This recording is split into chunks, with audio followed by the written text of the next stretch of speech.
सुरू आहेत. काय कारण आहे याच्यामध्ये आपण जाणून घेणार आहोत. पहिल्या आधी पाहूयात हेडलाईन. पहिली आपली राहुल आणि श्वेता महाजनचा संसार मोडतोय अखेरच्या घटका. दोघांकडूनही गुरगावच्या न्यायालयात डिवोर्सची याचिका. हॅकिंग स्पेसमध्ये बसवले गेले धोकादायक ऑइल कूल ट्रान्सफॉर्मर्स.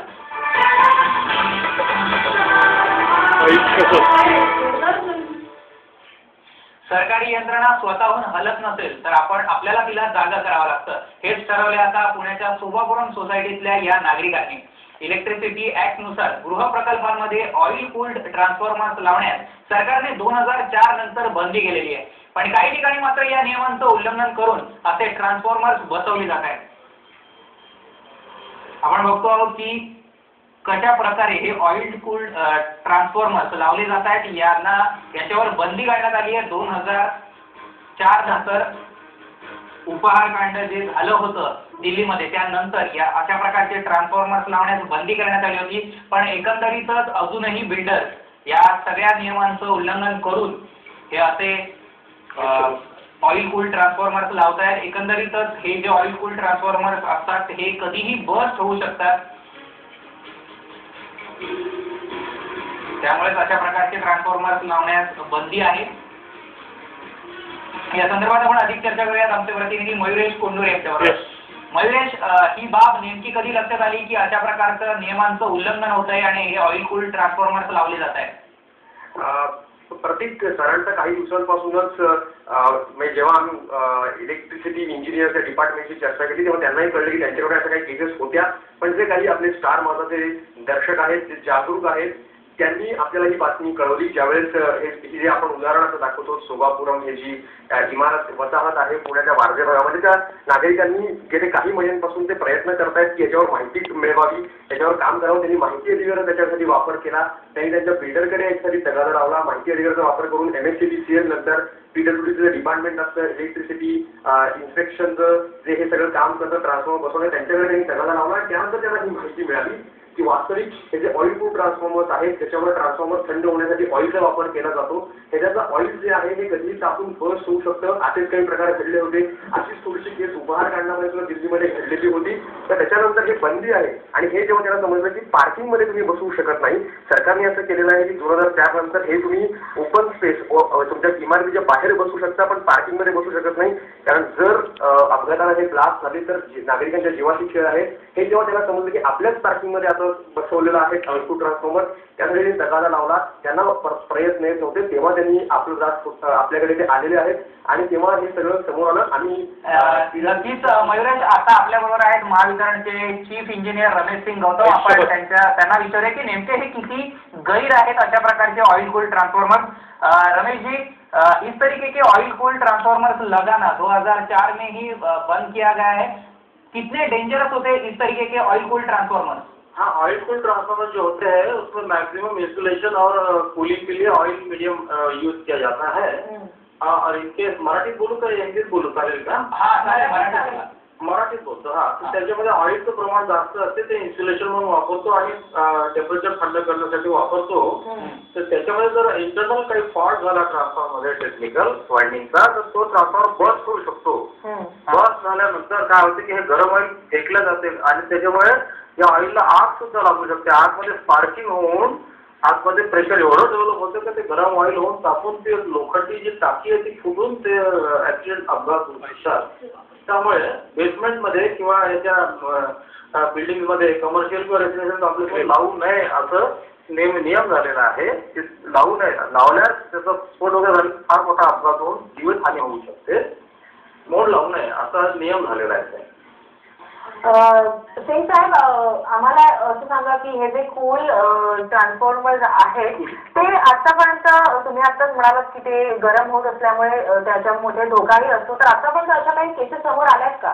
नाही, बेसमेंटमध्ये दिल्लीला एक केस झाली होती आणि एक थिएटरच्या बेसमेंटमध्ये हा स्फोट झाला होता हा ट्रान्सफॉर्मरचा आणि तो ऑइल कूल्ड ट्रान्सफॉर्मर होता.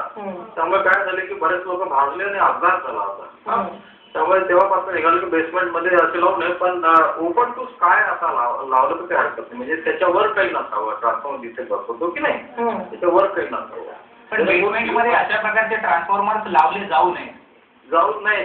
होत नाही. असा नियमच झालेला आहे. चीफ इंजिनियर ही पुण्यामध्ये असं उघडकीस आलेलं आहे की पुण्यामध्ये रमेश सिंगजी अशा प्रकारे ट्रान्सफॉर्मर्स लावलेले आहे की बाब स्पष्ट झालेली आहे, तर यावर महावितरणातर्फे काही कारवाई करता येऊ शकते का? नाही, तसं आता माझ्या म्हणजे पाहण्यात किंवा माझ्या माहितीचं असं नाही आहे. कोणाकडे असेल अशी माहिती मला सांगा, मी ताबडतोब ते बदलून दुसरीकडे लावतो. पण एक दुसरा त्याच्यावर पर्याय म्हणून सांगतो. इथे आता एक हे जे आहे ऑइल कूल ट्रान्सफॉर्मर न वापरता ड्राय टाईप ट्रान्सफॉर्मर्स निघाले आहे. नवीन टेक्नॉलॉजी डेव्हलप झाली आहे ड्राय टाईप. ड्राय टाईप म्हणजे त्याच्यात ऑइलच नसते. This transformers are dry type transformers without oil. त्यामुळे तसे ट्रान्सफॉर्मर बसू शकतात. असं इलेक्ट्रिकल इन्स्पेक्टर मंत्रालयाची आहे की इलेक्ट्रिकल जे असतात ना त्यांच्याकडनं त्याची परवानगी त्याला देऊ शकतो. ऑइल फील्ड ट्रान्सफॉर्मर जर असे बेसमेंट ट्रान्सफॉर्मर असतील तर आमच्याकडे माझ्याकडे तर आता रेडीमेड रेकॉर्ड नाही आहे. कोणाकडे माहिती असेल तर मला सांगा, मी ते बाहेर काढून सांगा. पण हे ऑइल कूल ट्रान्सफॉर्मर्स आणि हे जे ड्राय नवे आता ट्रान्सफॉर्मर्स आलेले आहेत, तर यामध्ये किमतीमध्ये काही तफावत आहे का? बिल्डर अशा प्रकारचे जुनेच ऑइल कूल ट्रान्सफॉर्मर्स लावतात? नाही, जुने ऑइल कूल ट्रान्सफॉर्मर अजिबात लावून आहे. समजा असतील तर आम्ही ते काढून टाकू. आणि समजा बाहेर रस्त्यावर किंवा रोडवर जागा नसेल, मोठ्या शहरामध्ये साहेब आजकालच्या जागेचा खूप प्रॉब्लेम आलेला आहे आणि 10-20 वर्षापूर्वी जर बसवलेला असेल तर तो बदलून आपण ड्राय टाईप लावू शकतो, जेणेकरून अपघात होणार नाही ही काळजी घेऊ शकतो. त्या किमतीमध्ये त्याच्यात फरक आहे. ड्राय टाईप महागडे असतात ट्रान्सफॉर्मर. किती महाग असतात? साधारण 3 पटीने महाग असतात.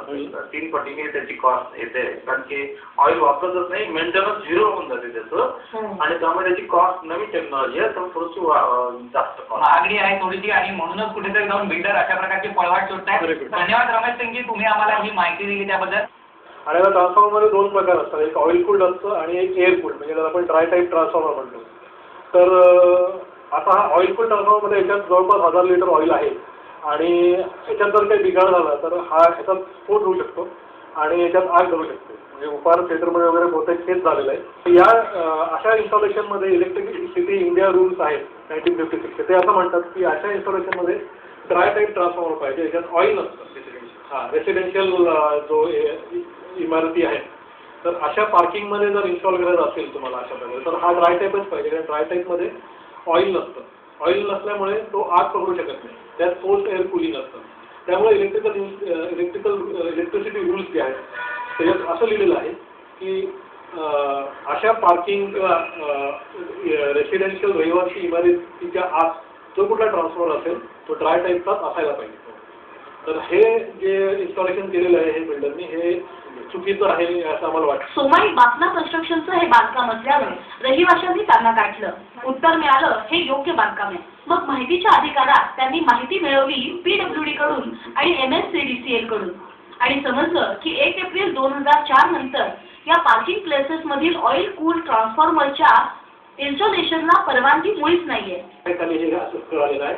त्यांच्याच पत्रामध्ये असं कळलं की असे जे काही इन्स्टॉलेशन झालेलं आहे हे MSCB स्वतःच्या खात्याने करून देणार आहे, परंतु हे केव्हा करणार आहे असा काही पत्ता नाहीये आणि ऍक्सिडेंट व्हायची वाट पाहायची अशीच आमची सध्या वेळ आलेली आहे. दिल्लीतलं उपहार कांड झाल्यानंतर सरकारने हा निर्णय गुजरातमध्ये ट्रान्सफॉर्मर्स पार्किंग मध्येच बसवले जात आहेत. याकडे ना इलेक्ट्रिसिटी इन्स्पेक्टरचं लक्ष आहे ना MCDCLचं. जर अपघात घडला तर जबाबदारी कोणाची? डिझास्टर वेटिंग टू हॅपन अशी स्थिती मुळात ठेवायची का? मयुरेश कोंडूरसह ब्युरो रिपोर्ट, स्टार माझा, पुणे. आपण काय